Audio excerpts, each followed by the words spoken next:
বন্ধুরা কেমন আছো? তো এখানে আজকে এই টিউবারটা লাগাবো এই বালতিটার মধ্যে। এটা হলো মৃণালিনীর একটা ছোট্ট টিউবার। দেখো কত সুন্দর হেলদি, ছোট্ট কিন্তু। এই যে এখানে একটা গ্রোইং টিপ, এখানে একটা গ্রোইং টিপ, আর এগুলো পাতা।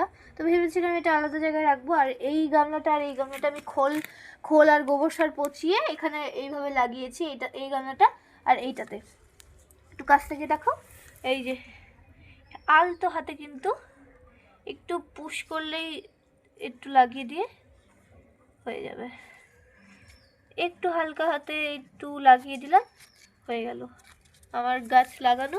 এবার কিন্তু দিয়ে দেব নর্মাল জল। জলটা এইভাবে হাত রেখে দিতে হবে, নাহলে মাটিটা খুঁড়ে যাবে। একদম পাতার অনুসারে আমি ভর্তি করে দেবো। এই যে ভাসে যাচ্ছে, তা একদম গভীরে লাগাতে হবে যেন ভেসে না যায়। আমারটা কিন্তু ভেসে যাচ্ছিল এখনই। এই যে পরিমাণ মতো একদম জল দিয়ে দিচ্ছি, একদম ভর্তি করে। তো টাটা, দেখা হবে নেক্সট ভিডিওতে।